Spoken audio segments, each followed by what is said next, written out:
नमस्कार आदरणीय श्रोता, अभी रुआ सुनत बानी रेडियो सानवी के प्रस्तुति कार्यक्रम आमने सामने। कार्यक्रम आमने सामने के साथ हम कार्यक्रम प्रस्तुता विशाल यादव रौरा लोगिन के साथ उपस्थित हो चुकल बानी। समसामयिक विषय पे निरंतर चर्चा रेडियो सानवी के साथ कार्यक्रम आमने सामने के साथ रौरा लोगिन सुन रहल बानी।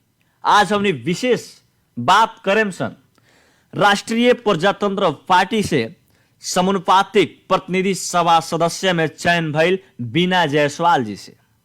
वहां के अपन बीरगंज से बानी और आम जनता के बात भी रहल बाटे। बीरगंज बहुत ऐसा नेता पैदा कैलक, बहुत ऐसा मंत्री बनैलक, बहुत ऐसा सांसद बनैलक, बहुत कुछ यहाँ विभिन्न किस्म के नेता लोग के बीरगंज पैदा कैलस। ई बीरगंज के आम जनता बीरगंज में बहुत ऐसे नेता बनैलक, लेकिन जितना परिवर्तन होखे के चाही उतना परिवर्तन ना देखे के मिलल।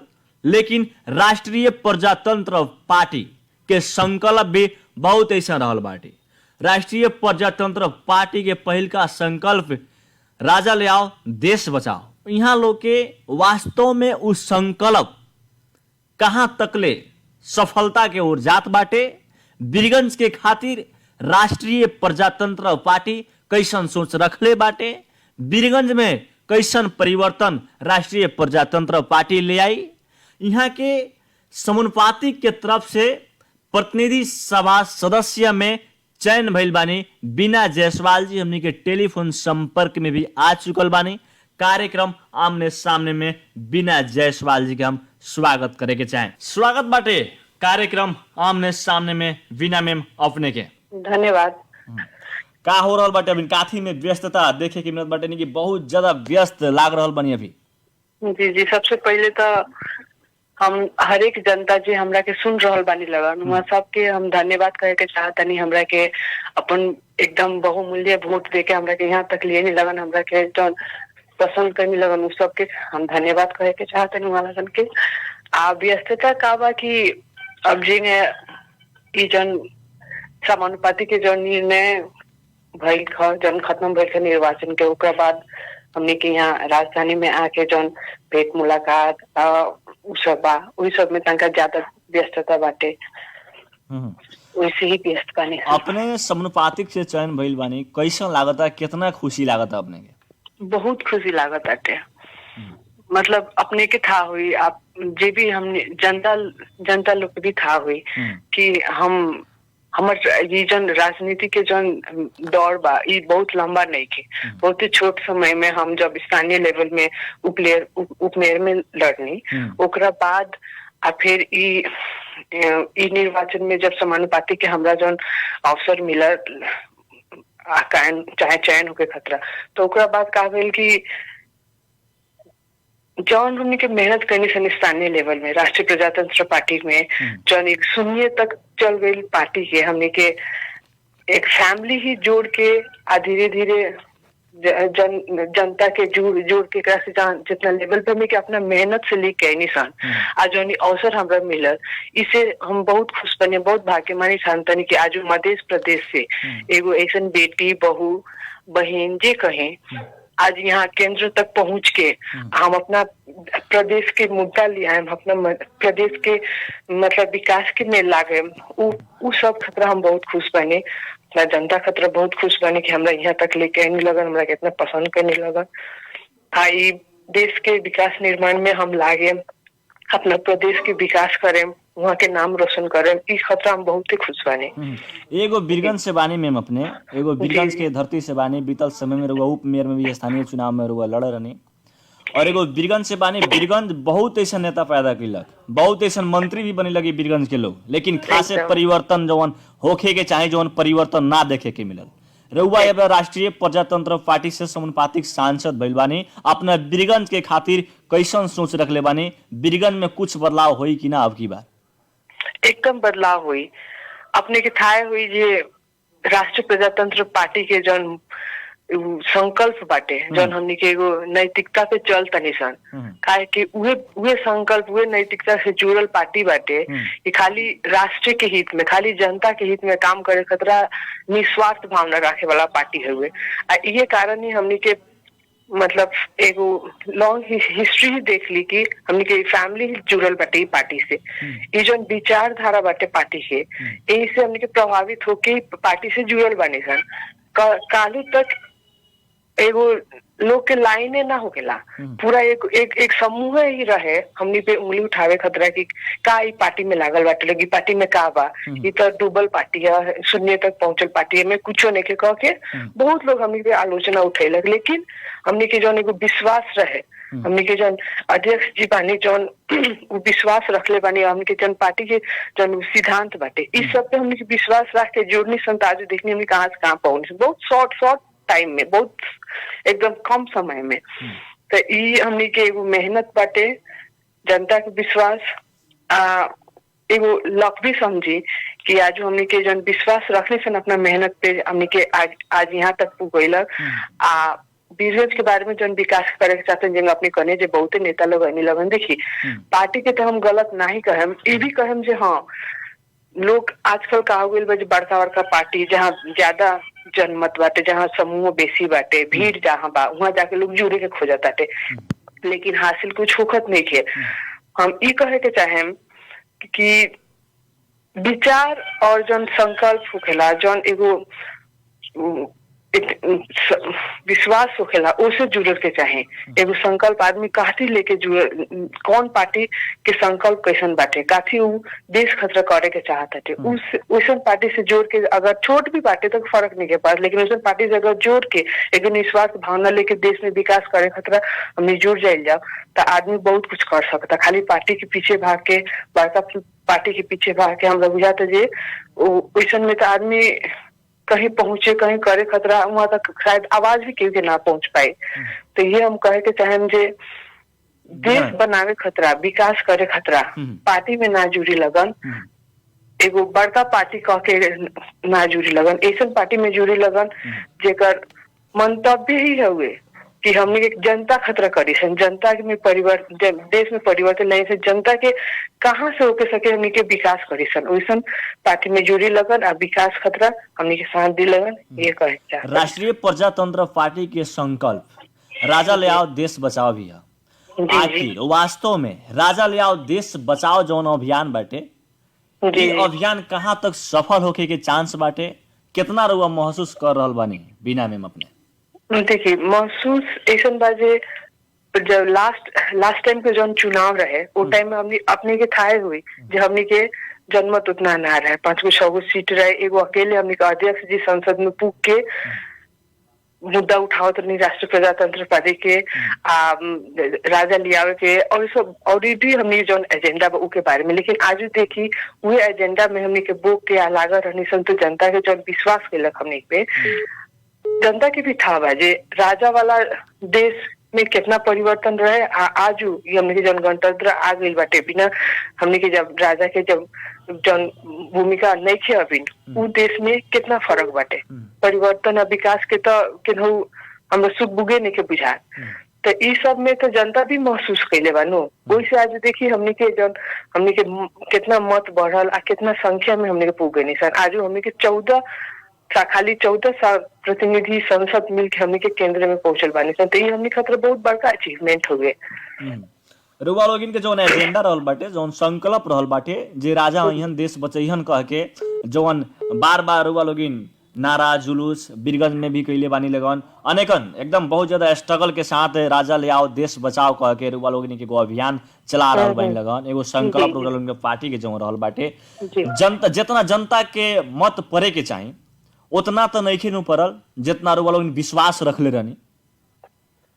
देखिए हमने पानी से लागल कि राजा ले आओ जे देश बचाओ, राजा ही ले आए के हमने के उ एगो जन बाटे नारा लगाते सुनने हमने के आज अभिभावक आज गार्जियन के रूप में हमने के राजा के स्थापित करे के चाहता निशन, गार्जियन कि वहां से गाइडलाइन मिलो, वो हमने के जन स्वाभिमान रहे पहले वो बाँचल रहो, वो निरंतर रहो, वो खतरा हमें लागल बानी सन।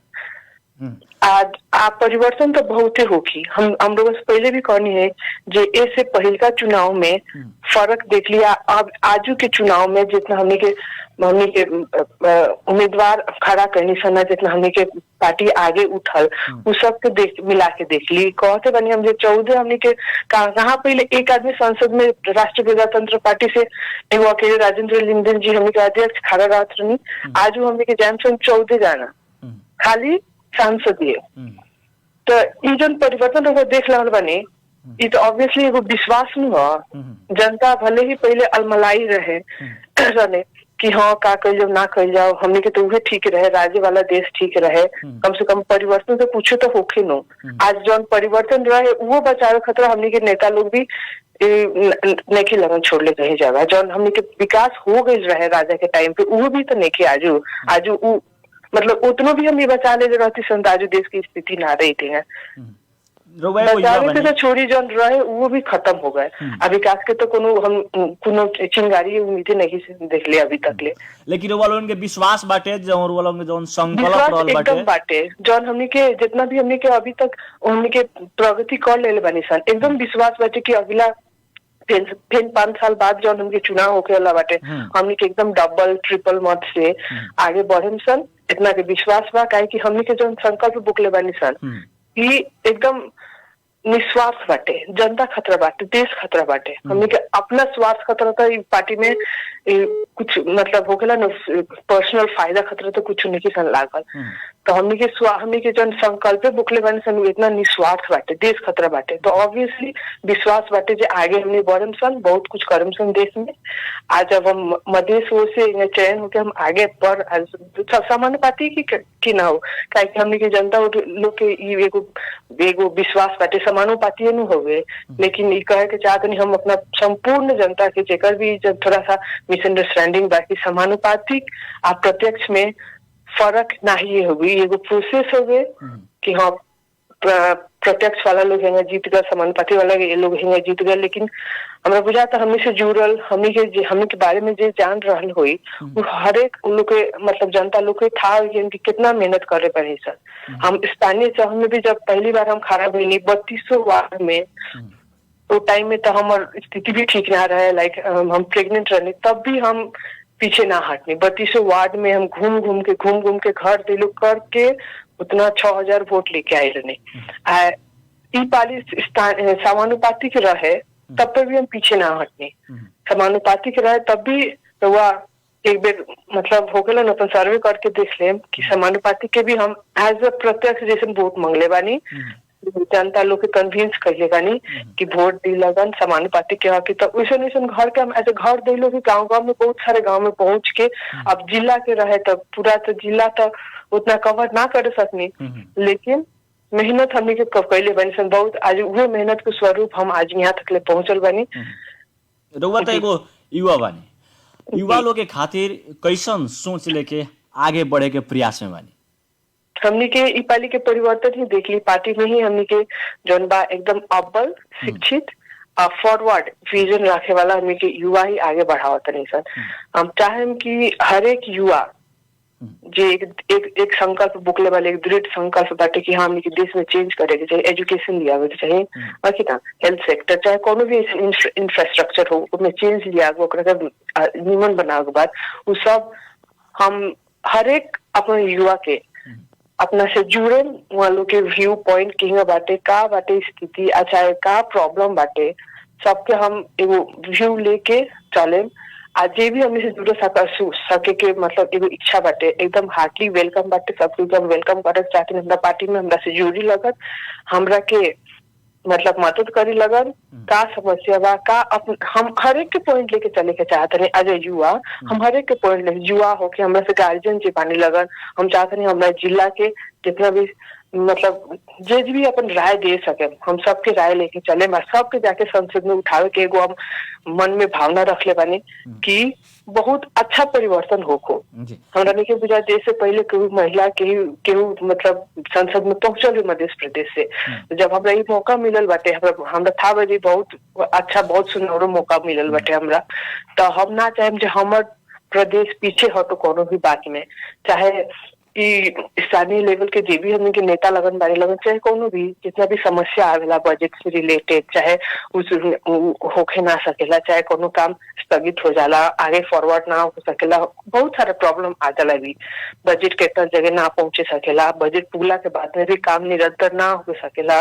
ये सब प्रॉब्लम हम हर एक जहाँ तक पहुंचे सके आप कोशिश करें कि चारों ओर पहुंच के हर एक अपना जनता से वो लोग से अपन मतलब व्यू लिए, वो लोग के एगो अपन प्रस्ताव राखी लगा ना, उस सब प्रस्ताव के हम समेट के हम एकदम कोशिश करें कि हम केंद्र में संसद में जाके ये बात राखी, परिवर्तन ले आए, आ सारा जनता के हित में ही काम हो। एगो महिला के रउआ बहुत दिन पहले से राजनीति में लागल बानी, रउआ अपन पार्टी में लागल बानी, राष्ट्रीय प्रजातंत्र पार्टी में। एगो महिला के राजनीति कईल कितना के सहज मान सकल जाता है? जी आज के टाइम में सहज तो अब हमने के जब मधेश में देख लें तो सहज तो नहीं खे। अब हमरा खुद पर्सनली इतना प्रॉब्लम है, लेकिन फैमिली सपोर्ट बहुत बहुत जरूरी बाटे। हम तो चाहें जो हर एक ऐसा जे महिला बाटे जे कुछ करे के चाहताटे उहाँ लोग के फैमिली से ही हम अपने के रेडियो सानवी के मार्फत अनुरोध करे के चाहता नहीं कि सपोर्ट करी लगन जे काबिल बाटे, जे शिक्षित बाटे, जे कुछ करे के चाहता हुआ के लोगन के सपोर्ट कर लगन, क्योंकि कहे कि फैमिली सपोर्ट हमारे फैमिली में बहुत सपोर्ट करने लगन, तबे हम आज यहाँ पहुंचल बने। कहे कि एक महिला खतरा ये एकदम ही मुश्किल होकेला, पुरुष प्रधान जन हमनी के सोसाइटी बाटे वहां से आगे उठ के कुछ करे में। तो फैमिली सपोर्ट, गार्जियनशिप एकदम जरूरी बाटे, और एकदम हमरा के सपोर्ट मिलल बा फैमिली के, तबे हम आज आगे बढ़ सकल बानी।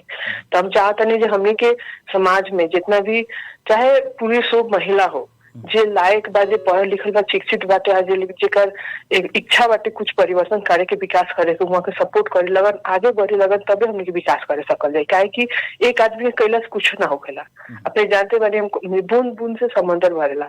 जब तक हमनी के सब जे शिक्षित बानी लगन और जे एकदम काबिल बानी लगन मिल के कुछ ना करे सन एक हमने के, तब तक ले परिवर्तन ना हो सके। एक आदमी के कैला से तो ना हो सके, सबके सपोर्ट चाहिए और सबके मिल के काम करे, सबके अपन विचार राखी, लेकिन पॉजिटिव होके, एकजुट होके। जब तक भाईचारा ना रही, एकजुट हमने के ना होके सन, तब तक ले परिवर्तन विकास लाउल ही एकदम मुश्किल काम बाटे। कार्यक्रम लगभग हमने अंत में आ चुकल बानी सन, लेकिन अंत में वीरगंज के ही विशेष बात करें। एगो वीरगंज से स्ट्रगल करके एबरा एगो बढ़िया प्लेटफॉर्म पर गिल बानी, और एबरा राष्ट्रीय प्रजातंत्र पार्टी से प्रतिनिधि सभा के सदस्य भी समानुपाती के तरफ से हो चुकल बानी। जहां तक देखल है वीरगंज के खातिर और मुख्य एजेंडा का रही? देखिए एजेंडा के हमारे तो ये बा कि जनता के हित में काम होगा, हमरा प्रदेश के हित में काम होगा, हम जहाँ से बिलोंग करता नहीं डेवलप होके। हम इ नहीं चाहत जे राजधानी से चाहे कोनो क्षेत्र से लोग आके कहे जी ये मधेश के तो स्थिति है ऐसा बाटे, मधेश के जनता लोग का कैले बा। तो हमारे कोनो ऐसा ऐसे स्पेशल एजेंडा जो कहे वो नहीं है। हमारे एक मन में इच्छा बा, एजेंडा बाटे ई कि जौन भी काम हो जितना हमरा से हो सके केंद्र से हम जितना भी बजट मतलब आओ वो आज रूल्स एंड रेगुलेशन बनो, एकदम जनता के हित में करो, जनता खुश रहो, विकास में रहो। जनता कब खुश हुई? जब वहाँ विकास हुई, जनता के मन पसंद इच्छा पूरा है, वो लोग के दुख ना हुई, कोनो चीज खतरा, कोनो काम कर खतरा सहज होको, कहाँ कहीं पे घूस ना दे, कोई कमीशन ना दे, पर वो लोग के।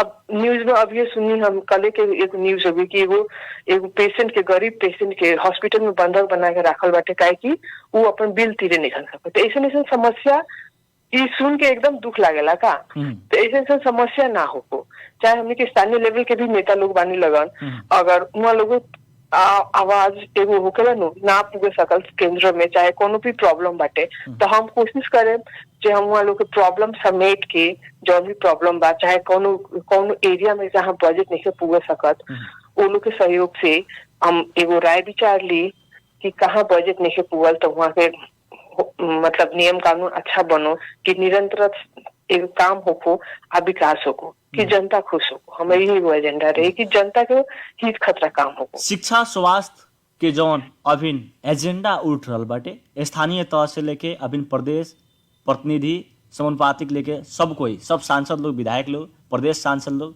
प्रत्यक्ष प्रतिनिधि सभा के सांसद लोग, समानुपातिक प्रदेश सांसद, प्रतिनिधि सभा के सांसद लोग, स्थानीय मेयर, उप मेयर, वार्ड अध्यक्ष लोग शिक्षा, स्वास्थ्य, कृषि एगो एजेंडा रखले बाटे लोग। रुआ भी एकदम पॉजिटिव ए पर बात कर रहल बानी, लेकिन शिक्षा, स्वास्थ्य, कृषि एजेंडा खाली एजेंडे भर बाटे कह के ऐसन भी जनता के आरोप रहल बाटे। लेकिन शिक्षा, स्वास्थ्य, कृषि के लेके राउर पार्टी, राष्ट्रीय प्रजातंत्र पार्टी या बीना जायसवाल मैम कौना हिसाब से लेकर के शिक्षा, स्वास्थ्य, कृषि के ये बिरगंज में चलम लोग? हमनी के पार्टी के भी एगो एजेंडा बाटे कि जौन 10-12 कक्षा तक ले जौन होखेला शिक्षा उ मतलब फ्री रखे के। अब जब हमनी के यहाँ तक पहुंचल बानी सन तो ऑब्वियसली ई हमनी के लागू करे के मतलब एगो राखेम सन कि लागू होको चारू शिक्षा कम से कम चारू ओरी एकदम बैलेंस तरीका से सब केहू तकले पहुंचो, गांव-गांव, कोना-कोना तकले पहुंचो। सरकारी स्कूल में भी सरकारी जैसे ना रहो। वहाँ के शिक्षक लोग, वहाँ के जौन स्कूल कॉलेज बाटे उ निमन से चालू करके हमनी के एगो ई मुद्दा भी बाटे, ते पर हमनी के जरूर काम करम सन। अब जब में लाग गइल बानी सन तो एकदम करम सन। आज जौन ई जन मुद्दा हमनी के नेता लगिन, चाहे वार्ड अध्यक्ष, चाहे मेयर, उप मेयर, जे कहीं लेके जौन चलता नहीं लगन कि विकास करल जाओ, कि कृषि में विकास होको, सब होको। हम इहे चाहेम कि भाईचारा के होको चारों ओर आ विकास पे फोकस करी लगन हमनी सब नेता लोग, तबे जाके परिवर्तन आई। ये एगो राजनीतिक मुद्दा ही बन के ना रह जाओ, चुनाव तक ही सीमित ना रह जाओ। ये एगो हम अपील भी करे के चाहता नहीं, जे भी हमने सुनत नहीं लगन कि हमनी के एमे जुड़ के एकदम परिवर्तन लाई सन, विकास लाई सन, शिक्षा में, स्वास्थ्य में और कृषि में। जब ये तीनों सेक्टर विकास जब तक ना हो तब तक हमनी के देश आगे बढ़े वाला नहीं के। आई गांव शहर पूरा से मतलब चारों ओर से लागू हो गए पड़ल, ना ही खाली शहर। जब तक गांव भी विकास ना हो, हमनी के शिक्षा में वहाँ भी स्कूल कॉलेज ना हो, हमनी के किसान के भी जब जो कृषि वाला समस्या बाटे, खाद के या फिर खाद मल के, पानी की, सबके, जब ये समस्या सॉल्व ना हो तब तक हमनी के एक होकेला नो इनकम ना आवे सकी देश में। हर एक घर में आमदनी ना हो सकी, जब हर एक घर में आमदनी ना रही, शिक्षा ना रही, तब तक विकास ना हो सकी। तब ये चाहता नहीं कि ये मुद्दा ना बन के ही इन्हें विकास में लागल जाओ, मिल के लागल जाओ। अब हम मध्य प्रदेश में जब हमनी के केंद्र में जाए के हमनी के एगो रास्ता मिल गई बा, आ गई बनी सन, तो जौन ये नियम कानून या फिर बजट से जौन प्रॉब्लम हुई, हम कोशिश करम जी एकरा के हम ऊपर तक लेके जाए, हम एमे आवाज उठाई कि प्रॉब्लम को ना हो, कोनो बाधा विहीन ना हो को, जौन रूल्स रेगुलेशन हमने के हित में बनो, विकास खतरा बनो। एक खतरा हमारी पूरा कोशिश रही, हमें में लागा रहे कि हमने के प्रदेश कम से कम आगे बढ़ो। जी, कार्यक्रम का अंत में आ चुकल बानी सन। कार्यक्रम का अंत में संपूर्ण राउर आवाज सुन रहल रेडियो सानवी के माध्यम से संपूर्ण जनता के का कहे के चाहे? संपूर्ण जनता से हमार फिर भी कहता नहीं एकदम धन्यवाद बाटे। आ जनता से एगो अपील भी बाटे कि हमरा के अब जब हम समानुपातिक सांसद में से आगे बढ़ चुकल बानी, हमरा के मदद करी लगन अपन विचार देवे में। हम हर एक घर हर एक क्षेत्र में, जिला में, हर एक टोल में पहुंचे, अब पहुंच के हम अपने लगन के जन समस्या बा, जन सुझाव बाटे एकदम लेहिम। अपने के सपोर्ट चाहिए। आ एगो और ही अपील हम करे के चाहतनी, हमरा जे भी सुन रहल बानी लगन की हमनी में जब तक ले भाईचारा, जब तक ले एकता ना होगी, तब तक ले पॉजिटिव चेंज ना आवे सकी। तो हमार ई एगो अपीले बाटे कि हमनी के एकजुट होके काम कइल जाओ। एकजुट होकर जब तक ले काम ना करिए आगे ना बढ़ सकते। धन्यवाद मैम, समय देनी। इतना व्यस्त समय के बावजूद भी रेडियो सानवी की प्रस्तुति कार्यक्रम आमने सामने में समय देने का था। जी, आपके भी धन्यवाद। नमस्ते जी। आदरणीय श्रोता, हमने के साथ में रहनी है राष्ट्रीय प्रजातंत्र पार्टी से समानुपातिक से प्रतिनिधि सभा सदस्य में चयन भइल बीना जायसवाल जी। वहाँ के विभिन्न विषय वस्तु पर बात करनी है, आम जनता के कदर करते और कुछ परिवर्तन अब देखे के मिलत बाटे। वहाँ लोग के पार्टी के एगो संकल्प भी बाटे, देश राजा ले आओ, देश बचाओ कह के। उ संकल्प भी धीरे धीरे सफलता के ओर पुगत बाटे कह के बीना जायसवाल जी बतैनी है। और कार्यक्रम आमने सामने में उहाँ के बहुत व्यस्त समय के बावजूद भी समय दिले बनी एक खातिर उहाँ के हम फिर से पुनः धन्यवाद देवे चाहेम और कार्यक्रम आमने सामने रहुआ लोग सुन के साधनी एक खातिर बहुत बहुत धन्यवाद देते। साथ में प्राविधिक मित्र हमरा का सहयोग कोई अनूप यादव जी उहाँ के भी बहुत बहुत धन्यवाद देते। कार्यक्रम आमने सामने से हम कार्यक्रम प्रस्तोता विशाल यादव छुटे के चाहेम। सुनत रही रेडियो सानवी 96.4 मेगाहर्ट्ज। नमस्कार, प्रणाम, शुभ रात्रि।